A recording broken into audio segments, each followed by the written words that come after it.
Joe Budden's music career exactly mirrors his podcasting, because he ended up accruing a specific fan base that loved exactly what he did. So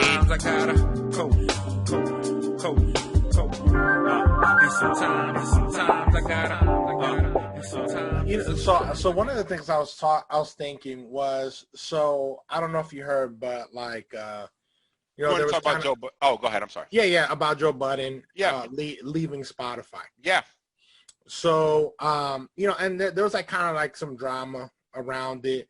So and I don't know. And then there was like different ways. I started thinking about kind of like what podcasting is. Mm-hmm. And one of the things, and for those who don't know, Joe Budden had signed a deal with Spotify. Mm-hmm. So where I believe his stuff was like almost exclusive to the platform. And then everywhere else it was just like, I think on YouTube they did clips, of and highlights of the podcast, but basically Spotify had this like deal, and it looks like that's what Spotify is doing. They're trying to get up all these podcasts. Well, and then even after that, they tried to extend his deal. They essentially tried to give him a 360 deal. Right. That happened, I guess, in July or June. That was when everything fell apart. And a 360 deal, if anyone doesn't know what a 360, which is important in this conversation, because what Spotify seemed to be for the music industry, they try to do the podcast like music exists. 360 deals are what they give to artists, and a 360 deal means it's all encompassing. So anything and everything that you produce under your name, your moniker, belongs to the label. You know what I mean? Whether it's music, whether it's a TV show. If I sign a 360 deal, my music, my podcast, my YouTube, all goes to the label. And they essentially tried to offer Joe a 360 deal, which was going to include all of the people on that show's work. And he was like, fuck no. So go ahead. I'm sorry. Yeah. And so, so I think the thing is, I don't know if that's exactly the way it was worded. Like if it was going to be a 360, but what they were saying, I don't think it was called that, but that's what Joe equated it to. Joe's alluding to that. Right. They wanted more, right? And they were going to pay us more, but basically, they were pigeonholed to almost working for Spotify, rather than Spotify, like it being a partnership. Yeah. So and also based on the long form story that Joe Budden told, because I watched all of these videos. Yeah. I mean, essentially the relationship has soured. Now Joe Budden is a lot like me again, so everything I hear him saying, I'm kind of sitting there like, not taking it with a grain of salt, because everything I say is truthful, but you're hearing my perception. Damn. Yeah. I mean, it's not that I'm lying. I'm not lying, but you're hearing my perception of the events. Right. You see what I'm saying? Which it could be vastly different. What I perceive is vastly different than what's actually happening at times. You know what I mean? Because I have paranoia and anxiety that are feeding my neurosis, and I'm like, oh, okay, so Joe could be wrong, but we're hearing from Joe's mouth. You know what I mean? The story about Bill Simmons, I 100% believe. You know what I mean? Bill is that way, so it doesn't surprise me. But go ahead. I'm sorry, I didn't mean to interrupt you. No, and I guess one of the things, and he had compared it to like the music industry. Which I could see it possibly being, but then a part of me too, I was like, I think the difference, in like where music and podcasting, even though it's like audio, or whatever, I think the difference is that I think only most people can only have a few podcasts in their rotation, right? So like, I don't know how many podcasts you listen to. You might not listen to any anymore, just because you try to keep things like, not where you're like duplicating. Yeah. Yes, correct. But, the thing is like, like whatever's taking up your time. So whether it's music or podcasts, right? That's kind of where we're at, right? And I guess, from that point of view, like, I wonder like where podcasts is going to be going, because now you're seeing the big companies, like you're seeing Spotify trying to monopolize, like on podcasting. They got Joe Rogan, they got these other big, like companies that have like other podcasts under them. like hundreds of, $1 million deals. Mm-hmm. And the thing is, like, he didn't really talk numbers, which kind of is like kind of hard to understand because, a lot of the examples he was saying, like Bill Simmons, it wasn't just a Bill Simmons, of what I understand. It was everything. It was the Ringer. The Ringer, right? So that's a whole lot of other people. Correct. It's not just like a one, but no. It's like one podcast. You know what I mean? Yeah. So I guess from going which I think he did understand that, but it was just the point that's like, hey, we are already vastly successful. Right. Why don't you? We are making this viable so that you can go buy guys like Bill Simmons and guys like Joe Rogan. Pay us our money if you think we're as good as you're claiming we are with these stupid plaques.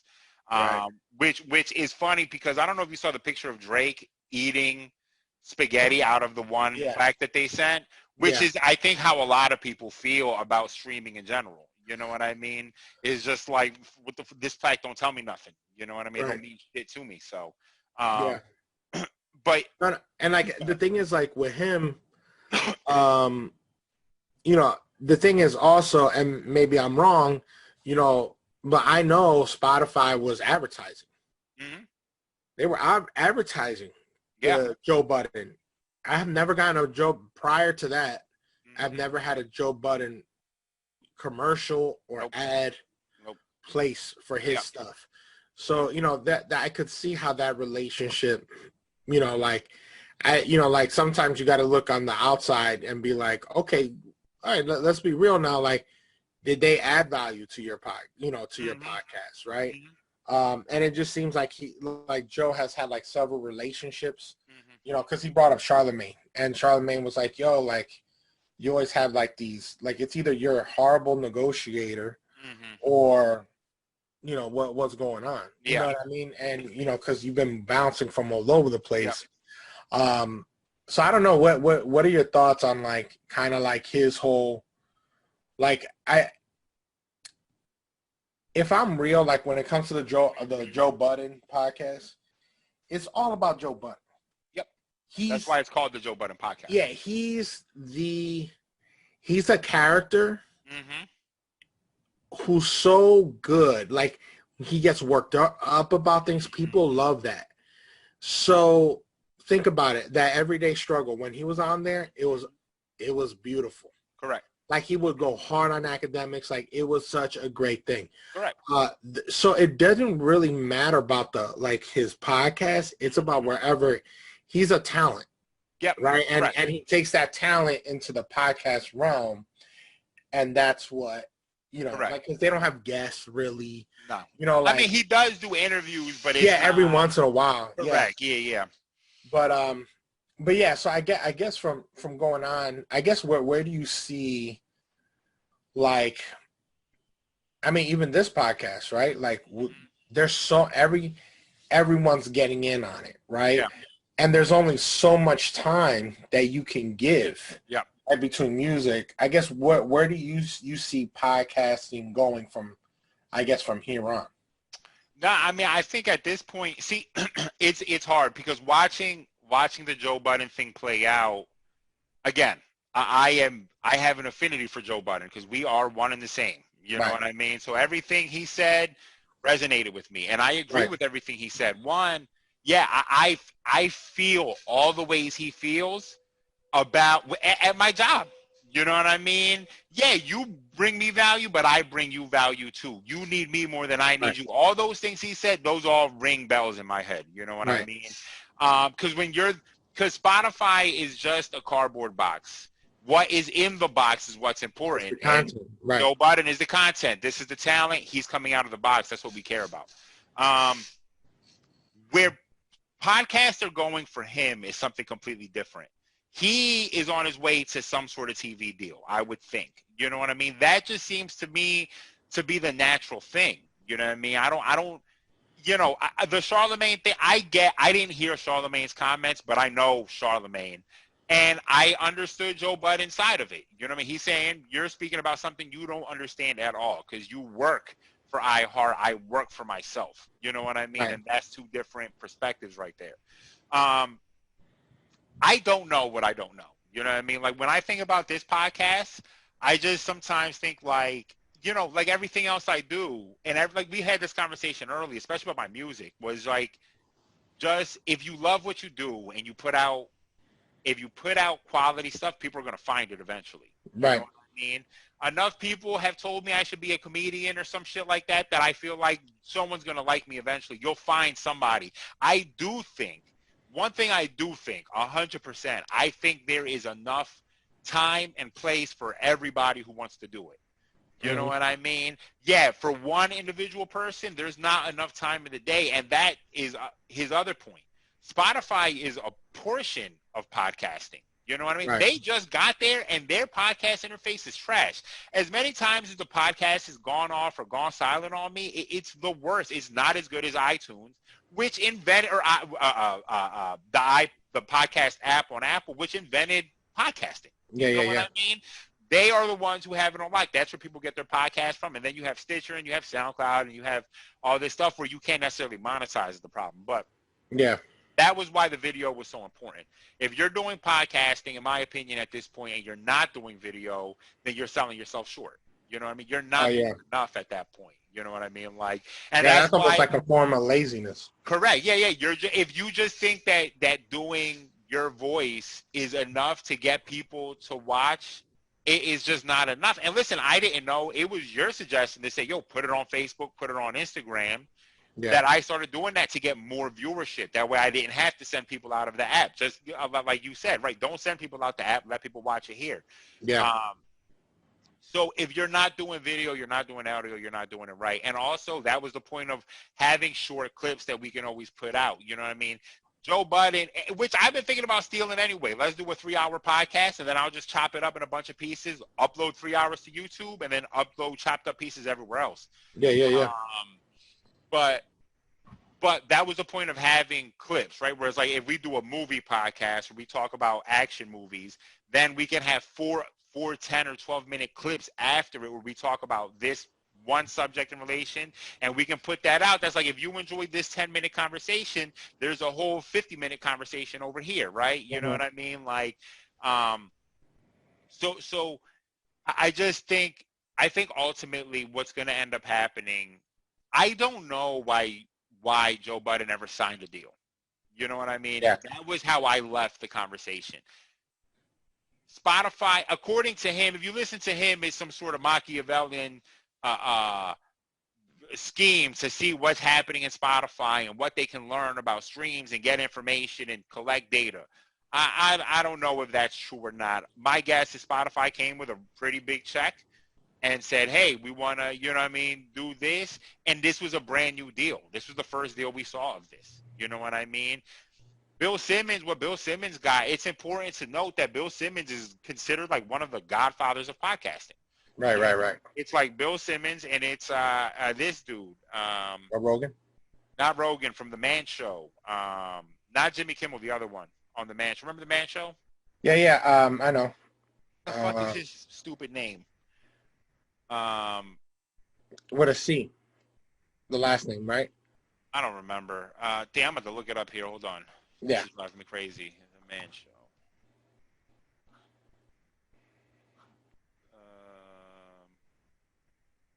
Adam Carolla. Adam Carolla. Yep, you're right.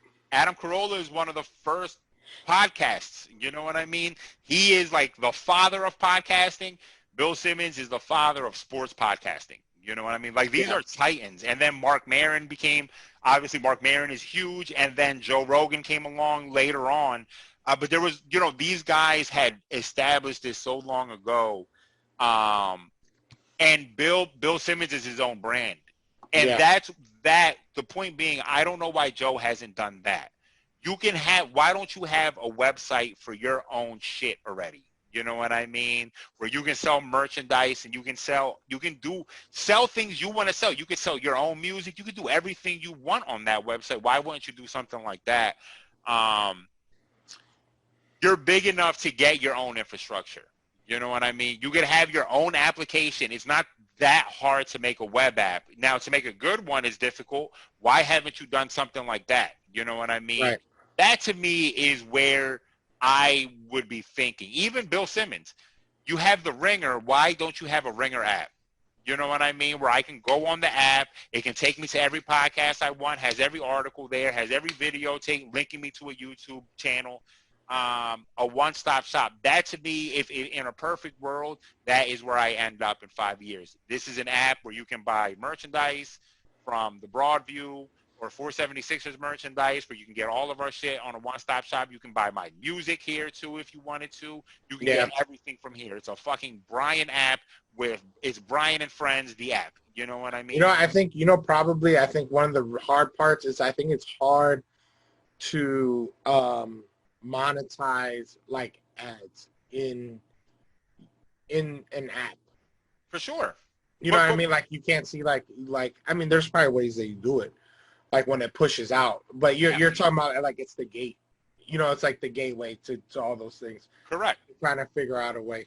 Yeah, that's what I'm saying. But why not have something like that available to you? Or the application is 99 cents a month. People would pay that for Joe Budden. I promise you, people would pay that for Joe Budden.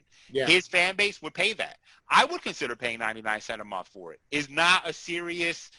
Yeah, I'm about to start charging people 99 cents a month, you know, for my bullshit. You know what I mean? Because it's not a serious investment. Why haven't you done something like that? Now, listen, who the fuck am I, right? I just got here. I don't know. Right. You know what I mean? But this is, when I'm hearing Joe talking about getting fucked by labels and now getting, not fucked, but having these deals, he doesn't seem to learn his own lessons. They had a conversation about Drake for one episode, about how the industry would be fucked if Drake decided to go to TuneCore and distribute his own music, right? Yeah. And it's like, yeah, Joe, take a lesson from that, right? Why don't you do something like that? You know what I mean? Why don't you figure out a way to do that? Why sign a deal with Spotify in the first place if this is how you feel after all of these experiences? And listen, maybe he needed the Spotify experience to push him in that direction, but that's just how I felt.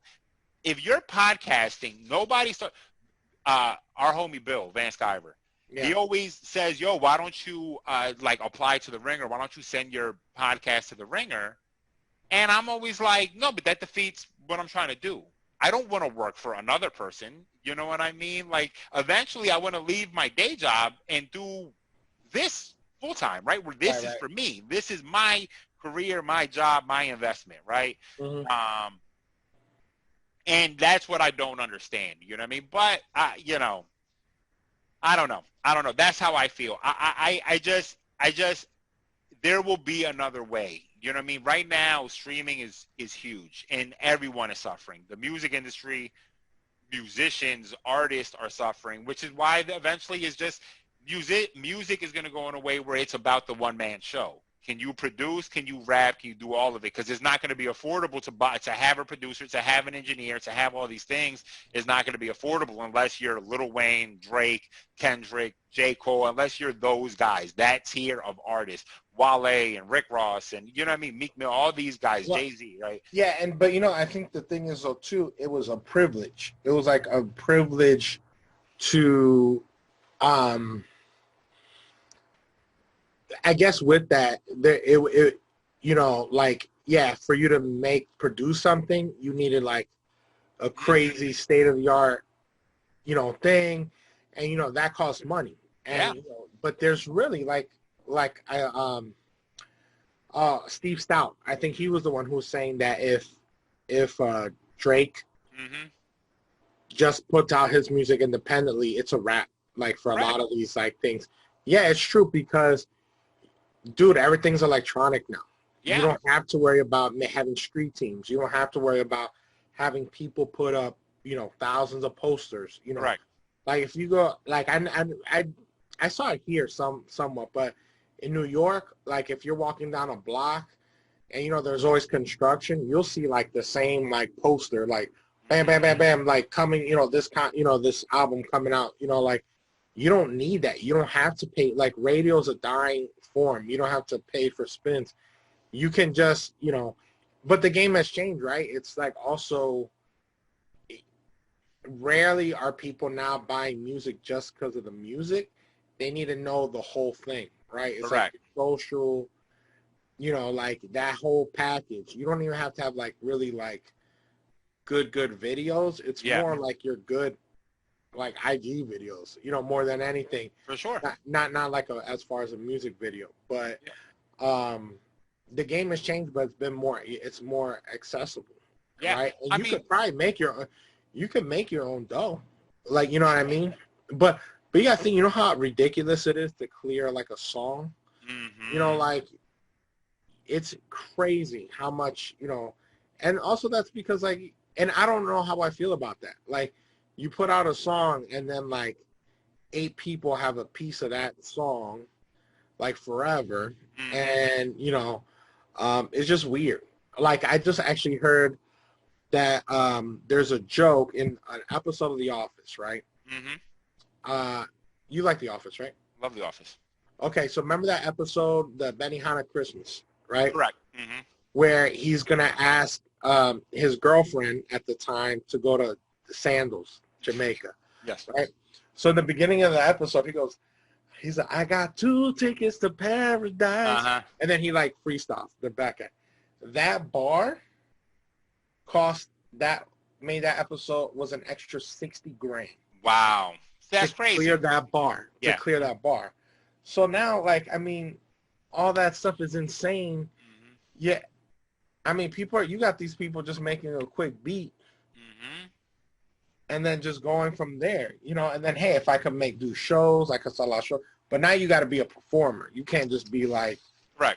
Where I think rap has never had really good performers, because I mean, like let's think about it. When you go to a show, rappers don't really dance. You know, they don't. You rarely see like an insane type of setup unless it was like Kanye. Yeah. Like, no one was doing anything like really. Puff Daddy was always. Puffy, whatever. But besides that, you know, now it's painful. You know, you got to be a showman. Yeah. You know what I mean? Yep. Like, I don't know if Big Pun would be able to make it. Probably not. No. I mean, he would make it on IG because anybody who could rap like that is gonna have some following. Right. Right. He would. I mean? Yeah. You know what? I'd take that back. He could, because he was funny. Yeah. If he took his personality, correct, put that in IG, people would love him, and then the music, I think, would. He also would have been canceled long ago, though, after the tomahawk to his girlfriend with the gun. Oh, exactly. You know, I don't think he would have made it past that one. But rest in peace. I'm sorry. I don't know why. But yeah, no, it's damn. I was going to make a point here before I went off topic about Pun. The thing is about the sampling too, about clearing samples is soon, just like anything, right? Where it's like, if you ever wanted to lead a revolt, you lead a revolt by saying, if everyone stops working at once, the world can't function. That's how you make change, right? Same thing with the music industry. Eventually, there's not enough courts and judges that are going to hear your case about this sample if 1,000 YouTube rappers took it and started making music. So if I take a beat from YouTube, and I make music, and 1,000 rappers down the streets also do it, and we make money, you're going to take all 1,000 of us to court? You know what I mean? Like, how is that going to work? And then you got to take the producer. It's a whole thing that's just like, I don't think, it's just not likely. The thing with that, with like you said about YouTube, changed all of that. SoundCloud and YouTube changed it all. You can't catch it all. SoundCloud's incredible about how they can spot. I put a song up one time, and the beat was what was from Black, or Six Lag, however you want to pronounce his fucking name. Yeah. It was one of his beats, and it wasn't even that big of a song, and they caught it immediately. I couldn't even upload the song. Yeah. The upload was done, and they said nope. You know what I mean? Yeah. But the point is, like, right now, especially, so much currency is attention right now, right? If you can get a following on Instagram, YouTube, Twitter, Facebook, it may not pay your bills, but it's going to give you a certain security to do things that you wouldn't necessarily be allowed to do in other situations, especially if you're not signed to a label. Drake has to clear a sample because he's signed to a label. If he went independent, then those relationships change. Hey, I need to clear a Prince sample. I'm going to call their estate. I'm going to call, I don't know if Jay-Z still owns the estate or whoever. I'm going to call their estate and get this sample. It's Drake calling personally to do it. That's a different conversation than a label reaching out to another label or a lawyer to clear this sample, right? Yeah. I just think that, yeah, Drake would crush the music industry if he did that, 100%. The music industry is going to survive because there's still other artists out there that are massive when they drop. It's just not like Kendrick is big when he drops. No matter what you think about Kendrick, every time he drops, it stops everything. You know what I mean? But if Drake went independent, and Drake has already changed the way we consume music.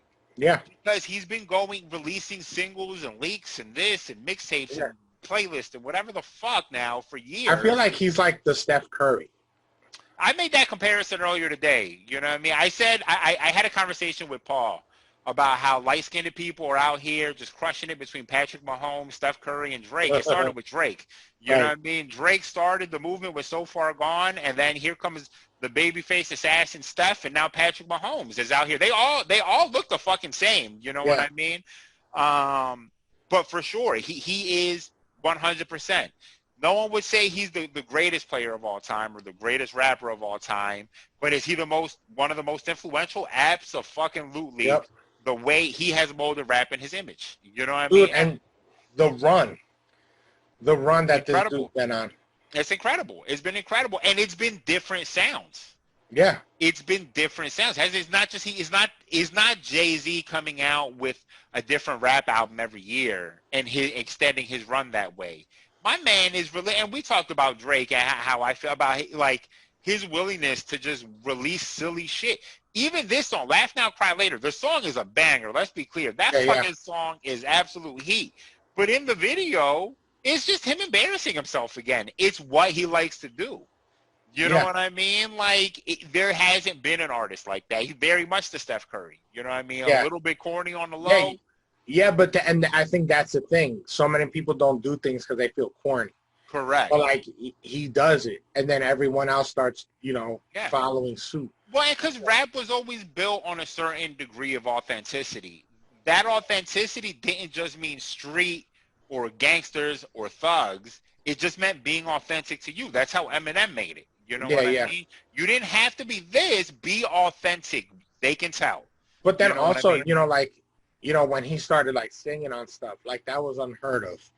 Really, to his degree. Yeah, to his degree. Yeah. So, I mean, for him to be doing both and actually doing them, kind of doing them well, creating great songs that are like pretty timeless. Yeah. You hear them and they still bang. Yeah. Which is like, I would say someone, if you took like a French Montana who's had hits, I don't know if they're like memorable hits. No. To whereas like, Drake, I mean, his songs are just like. I mean, let's be clear, French Montana. Yeah, you heard that song "Famous" by French, right? Yeah. Yeah, it's just him trying to make a Drake song. You know what I mean? That's essentially all he's trying to do, and that's what's incredible about Drake, but also disappointing about Drake is, and I had this conversation with Christian, is that Drake has never made a classic album, and he never will. You know what I mean?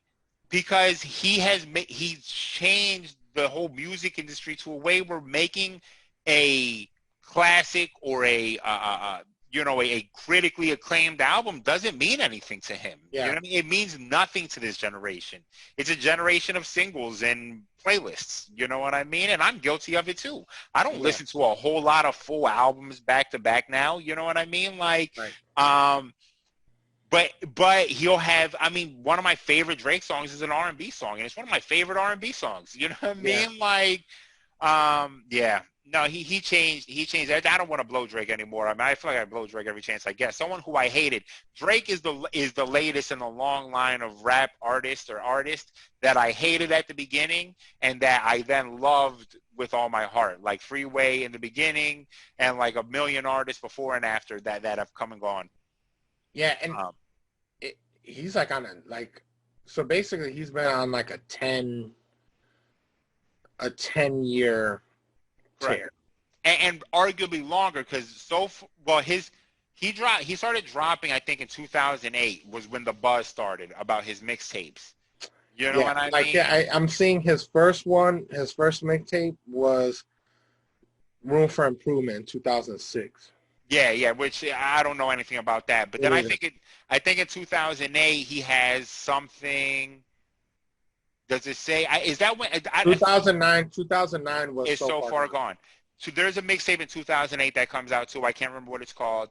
2010 is his first album. Is his first official release. Thank Me Later. And ever since then, everything changed. You know what I mean? He literally changed everything. There are still artists out there though that do live again, but those are the high. Like it's all the tops of the top. You know what I mean? It's Kendrick's. It's like Big Sean, all these guys who are at the top here and are still living that your normal industry rapper life. You know what I mean? Even though I don't like Big Sean, but in terms of fame and celebrity, he is up there and he sells a bunch of albums all the time. You know what I mean? Yeah, but the thing is that I think a lot of those guys, those industry guys, they go radio silent for periods, like in between albums, where Drake is always apparent, whether he's featuring or whether he's leaking his team has leaked a song is leaked all of a sudden, or whether he's putting out songs or playlists or mixtapes or whatever. He's always around. But he got that arguably from Lil Wayne. You know what I mean? Yeah. Because Lil Wayne, when he couldn't release the Carter 5, was just putting out No Ceilings and all these fucking mixtapes all over the place and was always relevant. You know what I mean? Yeah. He was always going to be relevant. For sure. I think podcasting, everything is going to turn to the Wild West. You know what I mean? Yeah. It's interesting. Because the internet and because technology is so easy to get, it's impossible to control podcasting. Well, the thing, here's the thing. I think there is a way. Okay. And now the thing is, because ultimately, and look, and this is the thing where I think a lot of podcasts, me just like almost like kind of like apocalyptic, but I think what you have to realize is that the fact that it's so easy to do something, right, to create a podcast or anything like that, I think what you're gonna find is the platforms that we use for free, you will start seeing something. Well, right? I pay for SoundCloud. You have to pay for SoundCloud now. Yeah. There's no way you can use SoundCloud for free, for example. Go ahead. I'm sorry. Right. So, but let's talk about the big ones, right? YouTube, right? So what the thing is, for 99.9 of these podcasts that you hear, they're all uploaded to sites that they have nothing, that they don't pay any money to. Correct. Right? So I can upload something to YouTube free, Facebook free, all these companies for free. You're using their platform, and of course they're like, here, put it on for free, and we make money. Correct. Advertising. But if you're become big, then we're gonna, we'll pay you. Yeah. Because you're driving traffic. So it's I think what there could be just a point where these companies just start saying, hey, like maybe, you guys, you get a certain amount of views, now you got to start paying. Yeah, maybe. You know what I mean? Because then that's when now, I think that's where now you're like, oh, okay, now I need to do something else. Because it's that platform, right? Yeah. It's how you get famous. Yeah. That's why everyone's been able to, a lot of these people become famous, all these YouTubers. They're called YouTubers. They're called. Correct. They're named after their platform. Correct. So once that platform changes, which it has for a million times, mess up their money. You could already see it, man. And like that, it's all about pivoting. Like you see those. Yeah. Like a lot of these people realize, okay, we can't just rely on that money anymore. Yeah. Because they're playing games. We can't. There's only so much content. But then you look at something whereas, like now you have Patreon, you know, like Right. where you're able to do that. But I guess, you know, I guess the thing is like what I'm seeing, I guess for myself is how much capacity do I have for all the content? Because I have two struggles. I want to listen to music, like when I'm working, I want to listen to music and I want to listen to podcasts. Right? So the problem is which one, like I don't have that much capacity for podcasts. Yeah. So the thing is, I think with a lot of podcasters, they gotta, you know, I think that's something where they gotta start thinking outside the box, as far as, you know, and they can't just be winging it.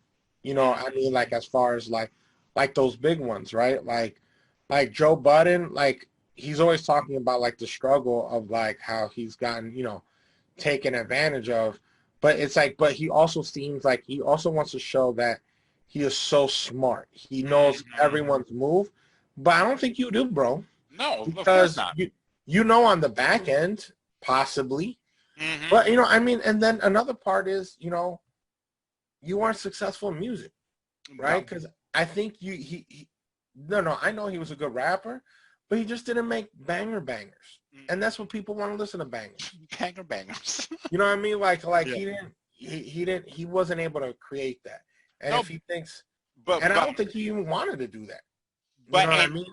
The thing is, Joe Budden's music career exactly mirrors his podcasting career because he ended up accruing a specific fan base that loved exactly what he did, and they were loyal to a T. And it's still the same with his podcasting.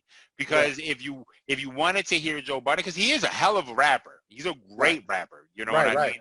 And if you want to hear good raps, you go to him, and then you find out he's mad introspective. He was the most sensitive dude. He was sensitive before Drake came along. You know what I mean? All the mood music tapes and all that. So you went to him for that, right? Even me, when I think about my music, that's what I think about my music career. I'll never do what these dudes are doing. I just won't. It's not the music I want to make. You know what I mean? My best hope is that I have a career that is like him, where I can sell mood music a few times in my life and be happy. You know what I mean? Like, and I'd be cool with that. But his podcast career is just like that. He has a very loyal fan base. Even people who hate Joe Budden watch his podcast.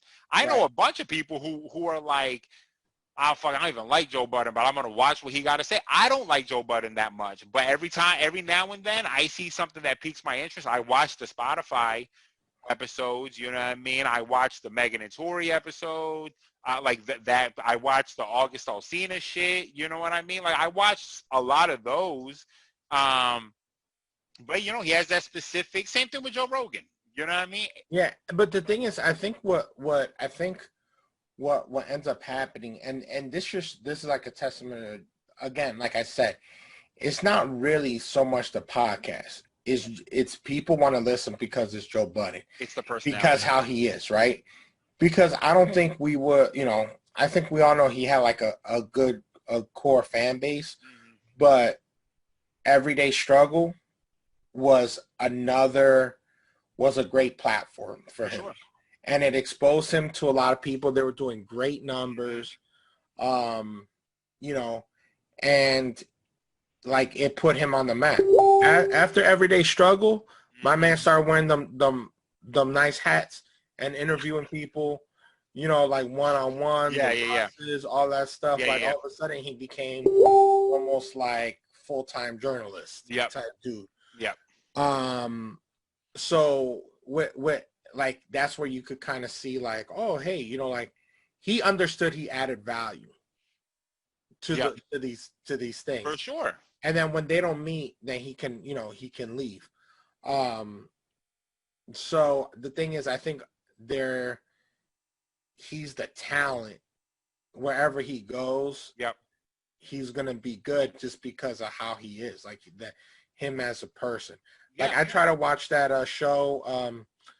Was it For the Culture? He does that one. I don't like it because he's supposed to moderate.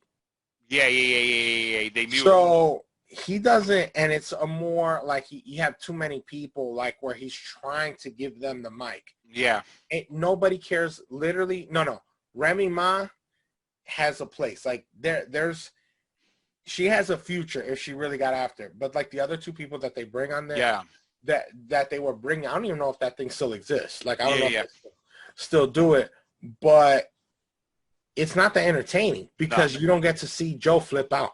No, and those two people are almost like journalists. I think that's what they are. They're writers.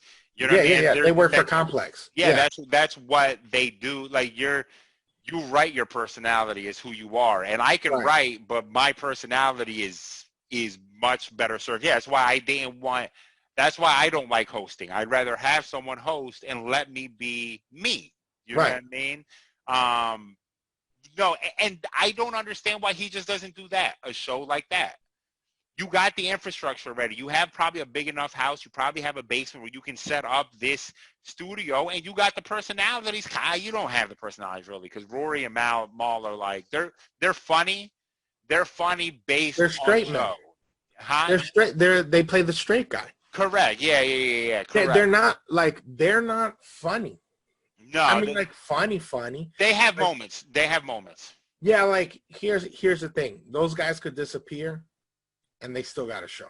Yeah, because you could just bring any two motherfuckers on there. You know what I mean? Just put me and Joe in a basement and have some moderators. Bro, I will sit on that stool like Mal and just be like, "Oh, that's crazy, bro." Yeah. Yo, that's crazy, man. Mal be saying some really wild shit. He is the definition, but he's young. He's a young dude though. Yeah. Which is also confusing because Joe is old. I think about this too. I'm like, Joe, you old, and these two dudes is young, bro. Like, how do y'all have so much experience together? You know what I mean? Like, I don't understand it, but whatever. That's not my business. Yeah. One thing I do like about those two dudes, though, and Joe too, is they know a lot about the music industry. You know what I mean? They seem to just have a lot of knowledge about those inner workings.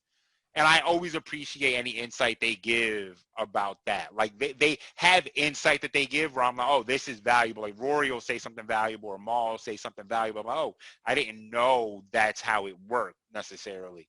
But they're not the personality, no question. I mean, even Parks might have a better personality than Maul and Rory. Like them dudes be like a wet blanket sometimes. You know what I mean? I don't even know how Parks looks like, but no clue what that dude looks like. I know what he sounds like.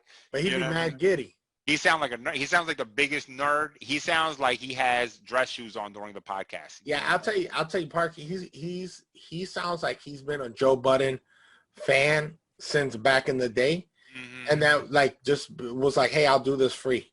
Yeah, and then was able to get a job. Like he interned for free and then just became like got a job. He's one of those dudes who looks like he's in a perpetual state of going through puberty. You know what I mean? Like he is just always pubescent. Like 30 years old, pubescent. You know what I mean? Breakouts, a little straggly mustache. Not to hate on mustache. I hear his voice, and I just feel like he is so happy he gets to do that. Yeah. For a living. And then the other guys have to kind of play it cool. Yeah. Correct. Oh man, this is regular shit. I've been with Joe for a long time. You know, you just got right. Stop acting. You acting brand new, Parks. You know what I mean? Yeah. No, but it's just interesting because I guess just seeing like there. I feel like now, like the podcast game is just like it's getting so big, right? Where is it to where it's going to be so?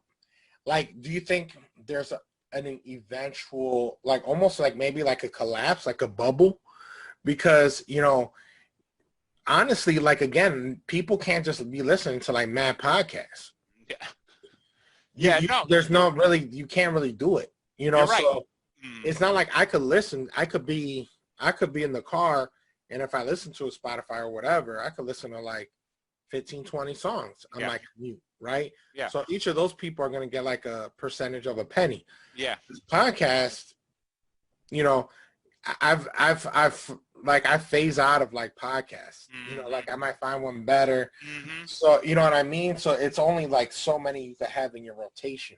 Well, the thing is that, but the thing is that even to that, right? Because there's a science here, where it's like, there's only a certain bandwidth each person has to listen to podcasts, but that implies that every podcast is quality. Yeah. You know what I mean? Not every podcast is us. Is me, is you. You know what I mean? I'm entertaining as shit to listen to. You know what I mean? Right. And it's fine. I'm fine with admitting that. And everyone has admitted that to me, so I'm going to just double down on what they've admitted to me. Right.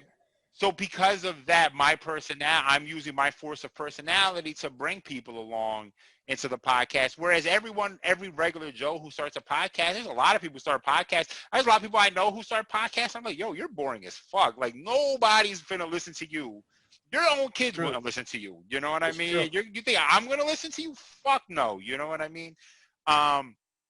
So that's the first level is, there is a lot of podcasts. The problem is finding quality in those moments, you know what I mean? And finding ways to separate yourself, which is why I try to shoot a widespread. I don't know if that's smart. I don't know if I should be shooting a focused shot into one specific thing, which is why I always continue to do basketball podcasts, because this is the first thing I did, and this is a thing I'm very knowledgeable. Hopefully people come, right? But the point, but that's why I needed so much. I want a variation on the channel, on the YouTube channel, right? If you go to the YouTube channel, there's movie reviews and movie breakdowns. There's album reviews. There's sports. I want to do this fantasy football. I want to talk about fantasy football weekly. Maybe I'll just talk about fantasy football. I don't know. I have a couple ideas about that, but I want to talk about fantasy football weekly based off of our league and the results in our league.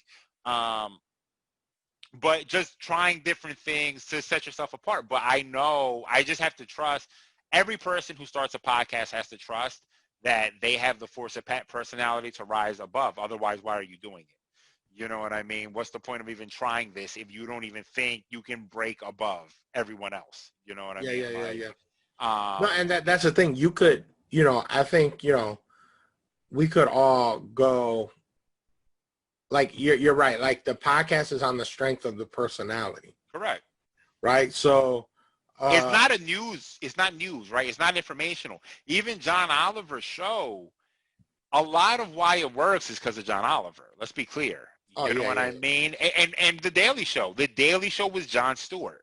You know what I mean? And this dude, what's his face is Trevor Noah is good too, you know what I mean? But it was Jon Stewart, you know what I mean? Bill Maher was Bill Maher. I'm going to give you information, but I am the personality. You're here for me. You know what I mean? Oh, yeah. No, most definitely. And that's the thing, finding that person who can, it's all about, because you could take those people and put them in another setting, and more than likely they're going to add value because they're such strong personality. Correct.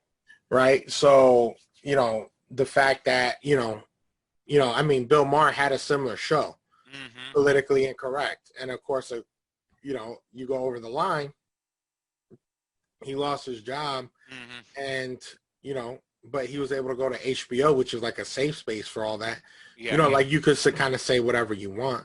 Yeah. So I guess that's where, where you could kind of see, like kind of the next, what is the next step, past that, but it's crazy because like and another reason why I had brought it up was just because I know so many more people now are listening to podcasts. But I'm talking about hood dudes and like people who you don't think even know what a podcast is. Correct.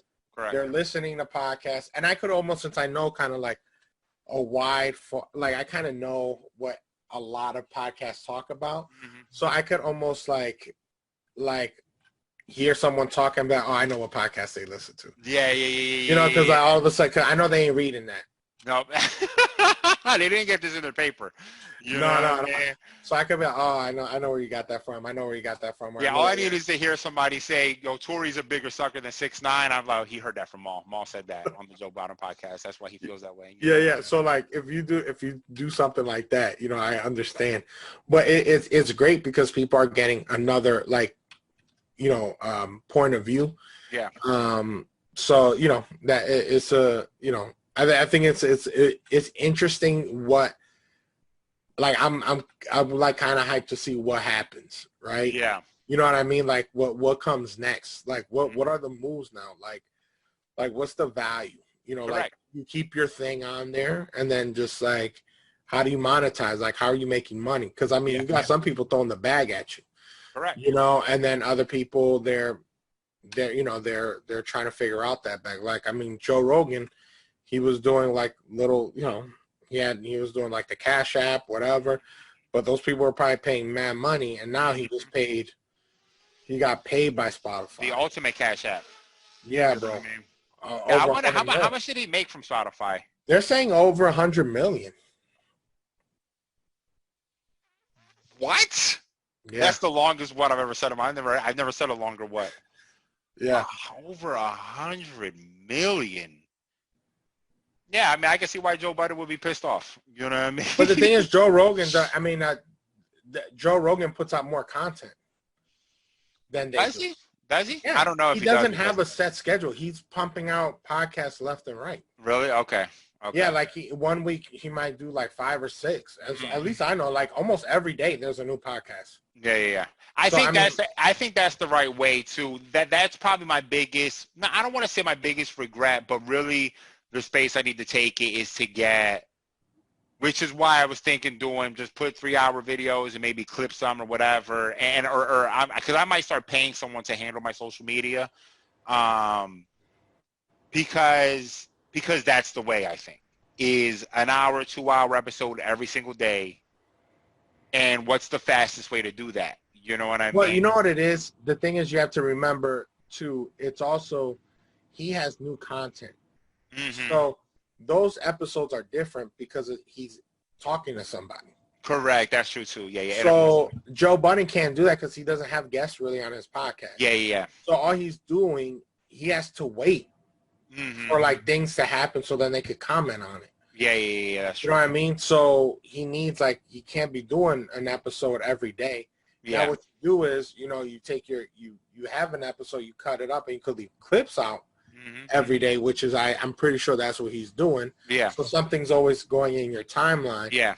But I think that's kind of the way. And the thing is, I feel like there's not really, at least for me, there's not like a lot of replay on podcasts. Like I don't think I've listened to like podcasts like this multiple times. Yeah. Right. Like I won't listen to like a whole nother Joe Rogan or whatever podcast I listen to. Like I won't listen to it again. Usually, you listen to it and you're kind of done.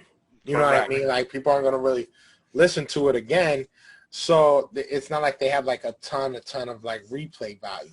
But with that said, though, I would say that is part of the reason why I like doing the movies and the music, because those do have replay value. Yeah. If you come across a movie you love and I've reviewed it or touched on it, like The Joker, if you love The Joker, and especially if you love comic books, you may want to listen to that podcast again because there's a lot of stuff in there, right? So it's or if, any movies we talked about, like those are things that you would re-listen to again, right? Talking about Megan and Tori, you may not listen to, even though my Megan and Tori episode was hilarious. I think people would re-listen to it because it was funny as fuck, but it happened and you move on. Current events, there was a great quote. I think Socrates said it, or who knows, maybe it was made up in a meme. It could have been about like, now, this is not a made-up quote. I want to say it's like Plato, something about how like the small minds talk about current events, more complex minds talk about something else, and then the wisest speak about this other thing over here. I can't remember what the other two things are. But the point being that current events are the low-hanging fruit of conversation. Right. You know what I mean? We have nothing else to talk about. I have no other depth but to talk about current events. You know what I mean? It's all I got. Even in battle rap, where the worst aged bars but the hardest hitting in the room are the current event rap bars. You know what I mean? Whoever rapped about a thing that just happened, it hits hard, but if you watch that battle back in a year, it means nothing to you. You know what I mean? And that's such a good point, because I think that's what we have a lot of now. It's a lot of podcasts, Joe Budden's included, where you kind of let the low-hanging fruit and then you could like build off of it. Correct. Right? If there's really no news to report, then you're kind of like pulling at strings. Correct. You know what I mean? And I just, and I think the reason why, like you start noticing it more is because like if you look something up, you'll see a lot of like, it's like on YouTube, like I was looking for what actually Charlemagne said. In regards you found to a bunch of commentary on it, and I couldn't find it. because it was so clustered up with podcasts talking about it. Mm-hmm. So I get, I was like, yo, this is where I think there's almost like like you have to, and I think that's where it makes sense where, you start diversifying your content, because something like that is old news, right? You're going off the news cycle. Yeah. And the news cycle knows like it's one and done. Correct. Like your Sixers ones after all the games, they're useless after a couple of days. Yeah, unless I give like my one episode after we got eliminated, that like there are every now and then an episode that gives you content about the future that you can listen to in a month and still holds true, right? The anger as a Sixers fan, but other than that, 98% of it is done after the game. Or you could go like with an epic rant, and that might make it memorable. Correct. You know what I mean? So it's like, you never know what can trigger it, and then you just clip it up. Correct. But that's the thing. Like you're right. The low hanging fruit. Sometimes I gotta, and sometimes I gotta coach. And sometimes I gotta, and sometimes I gotta.